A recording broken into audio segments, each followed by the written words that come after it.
खुलुमबाय बड'लेण्ड रादाब नायगिरि बयनिसिमबो फुंबिलिनि गोजोन हामलायथि बावहरबाय।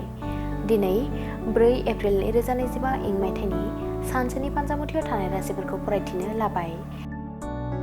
मेष राशि गोदान खामानियाव नांथाबनो हागोन, मोजां खाबु फैगोन, गिदिर सुबुंफोरनि हेफाजाब मोनगोन। वृष राशि बेसेन गोसा मुवा बेसाद गोमानो हागौ, बयनिबो निन्दा होनाय मोनगोन, साना गाज्रि बारलांगोन। मिथुन राशि गोजान लामा दावबायनो मोननो हागौ, रां रुफा आरजिनानै लानो हागोन, फालांगियाव मुलाम्फा जागोन। कर्कट राशि देहायाव हेंथा फैनो हागौ, सानाय सुनाय बेरामजों भुगिनांगोन, गाज्रि सान।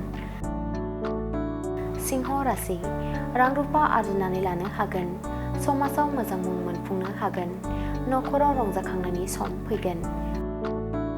कन्या राशि गोसोखौ गोजोन मोनगोन, गिदिर खामानिखौ मावफुंनो हागोन, मोजां सम बारहोनो हागोन।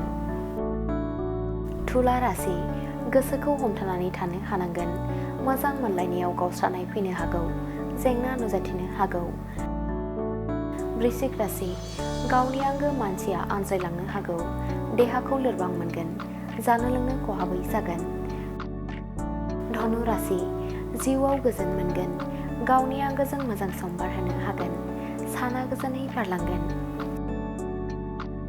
मकर राशि साननाय लुबैनाया जाफुंगोन, फिसाफोरनि सायाव अनखांनाय फैगोन, सोलोंथाइ लानायाव जाफुंसारनाय फैगोन।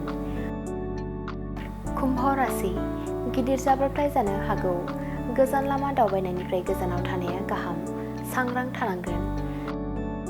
मीन राशि मोजां खामानि मावनो हानाय नङा, गोसोखौ गिलिर मोनगोन, साना एरैनो बारलांगोन। दिनैनि राशि फरायथिनाया एसेनोसै। बेजों लोगोसेनो दिनैनि साना बुहुमनि साफ्रोमबो सुबुंफोरनि थाखाय गाहाम जाथों बेखौ बड'लेण्ड रादाब नखरनि जानानै इसोरनि खाथियाव आरज गाबनाय थाबाय। थाखो 5 आरो मेट्रिक आनजाद उथ्रिसार जागोन फरायसाफोरनि थाखाय गोजोनथाव रादाब। गोनांथि आरो मोजां खाबुफोरखौ लानानै गुन गोनां सोलोंथाइ होनो नोंथांमोनखौ नेनानै दङ बड'लेण्ड स्टार एकाडेमि क'क्राझारआ। 2024 इं मायथाइयाव क'क्राझार थिथागुरि समबाय मावख'नि साखाथियाव गोदानै गायसनजानाय बड'लेण्ड स्टार एकाडेमि क'क्राझाराव 2025-2026 सोलोंथाइ बोसोरनि गोदानै मुं थिसननाया सोलिगासिनो दङ।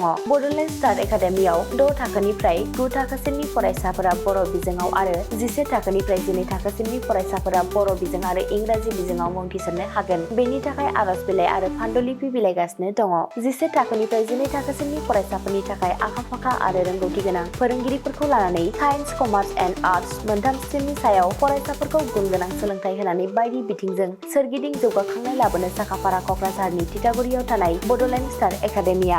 बड'लेण्ड स्टार एकाडेमियाव मुं थिसननोब्ला बाङाइ बेसेनाव मुं थिसननायनि गेजेरजोंनो फरायसाफोरा गाहायाव होनाय माखासे खाबुफोरखौ मोननो हागोन। इंराजि सोलोंनायनि खाबु, साखोन-सिखोन थाखो खथा, बिजाब बाख्रि, BPL थाखोनि फरायसा फरायसुलिफोरनि मुं थिसननायाव 20% मासुल रेहाय होनाय। बेजों लोगोसेनो नोंथांमोनहा JEE नीट आनजादनि थाखाय बेसेन नाङै फोरोंथाय, मान्थलि मक टेस्ट, जिउ राहा दानाय बायदि गियानलु आयदाफोरनि उफ्रा सोलोंफारिफोरनि खाबुफोरखौ मोननो हागोन। हौवासा आरो हिन्जावसाफोरनि थाखाय मुलाम्फा गोनां मोजां जामुं आरो मोजां थाग्रा खथानि खाबु गोनां हस्टेलनि खाबुफोरखौबो मोननो हागोन। बिदिब्ला गोबाव खालामाजासे नोंथाङाबो बड'लेण्ड स्टार एकाडेमियाव थाबैनो मुं थिसननायनि थाखाय सुलाद लादो। आबुङै मिथिनो थाखाय जानबुं अनजिमा 6000349997 एबा 7638008149 एबा 6003494371 आव फोनांजाब खालामदो।